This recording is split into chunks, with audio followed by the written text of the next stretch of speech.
Erasmus apmaiņas programmu ļoti aktīvi izmanto arī pasniedzēji, kuri smeļas pieredzi, komunicē ar ārzemju studentiem un pasniedzējiem, kā arī diskutē par efektīvākām mācību metodēm. Latvijas Republikas izglītības un zinātnes ministrs Roberts Ķīls uzsver, ka Erasmus apmaiņas programma aktīvi ir jāizmanto ne tikai studentiem, bet arī pasniedzējiem. Erasmus ir, tuvu Dieva dāvanai formāts, kura ietvaros bez liekām sāpēm un pārdabiskām piepūles, var iegūt šo te absolūti nepieciešamo. Rīgas Stradiņu universitātes asociētā profesora Ilva Skulte Erasmusā ir bijusi 4 reizes, 3 Islandē, bet 1 reiz Grieķijā.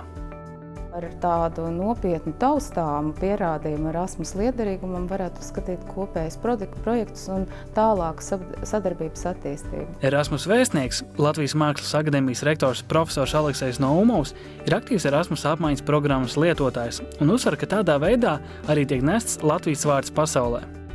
Tāds pozitīvs moments Erasmus programmā, ka tas ir veiksmes stāsts gan studentiem, gan pasniedzējiem.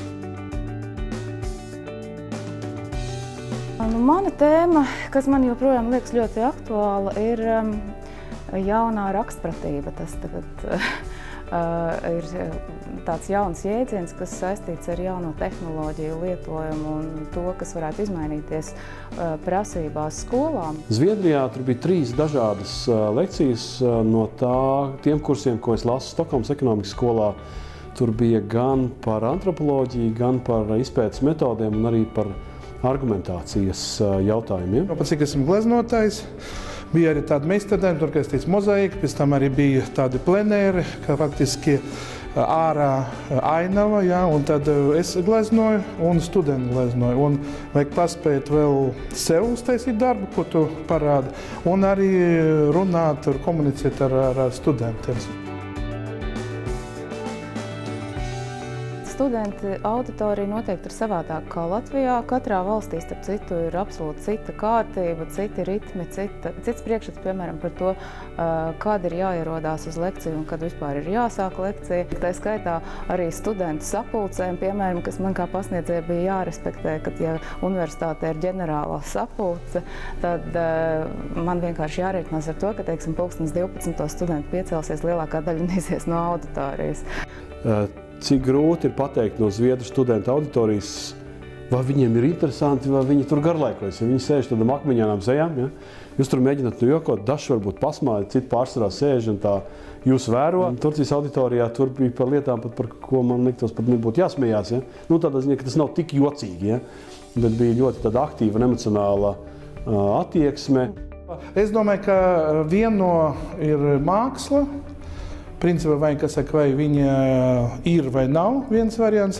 Otrs, protams, ir temperaments, un visi pilnīgi piekrīt, ka Ziemeļos ir viens, un tur ir cits. Un, tev jāaiziet, tu atbrauc uz to valsti, tev jāaiziet to valsti. Jārunā arī, viņu valodā, un respektēt to, ko viņi dara. Arī, piemēram, vai Itālijā vai Spānijā tur vienkārši pasaka un tur atnāk pēc pusstundas, varbūt tā vajag. Vai Zviedrijā, ko tik precīzi vai kāds atnāk. Ir tā unikālā pieredze, ko Erasmus sniedz, kopā ar tādu, zināmu, atbalsta vai teiksim, krišanas gadījumā spilventiņu uz kā nokrist viegli. Jo tev palīdzēs, principā, jo viss tā programma balstītos tā cilvēka attiecība un viens otram palīdz. Tas tā it kā skan, varbūt tā mūsu pasaule tā ļoti tā feina skaista, bet tā ir.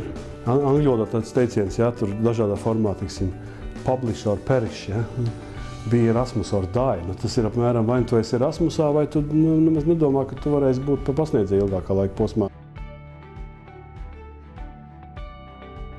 Un noteikti vajag braukt, jo atver sev cits horizonts, citu līmenī, un iegūs arī draugus. No studentiem, es domāju, arī to noteikti to vajag izmantot. Es domāju, ka tas interesantākais ir, ka šeit ir pamats arī sava veida pasniedzēju tīklam, kas tad var palīdzēt aprobēt, piemēram, savas idejas tādā starptautiskā komunikācijas pētnieku lokā. kas ir pilnīgi nenovērtējums, ir šis salīdzinājums dažādās auditorijas, ja iet runa par līdzīgām tēmām. Tad jūs saprotat, kas ir dažādu auditoriju tie uzmanības punkti, tas patiešām ir ļoti jūtams. Ja, kuras tēmas, kuri jautājumi, kuri fakti pat interesē atsevišķi dažādas auditorijas. Tas ir tāds nenovērtējuma pieredze starptautiskajā lektora vai pasniedzēja vai pētnieka darbā.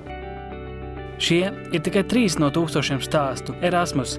Tā ir tava iespēja iegūt vērtīgas zināšanas, apgūt valodas, izzināt un izprast citas kultūras un iegūt dzīves pieredzi citā valstī.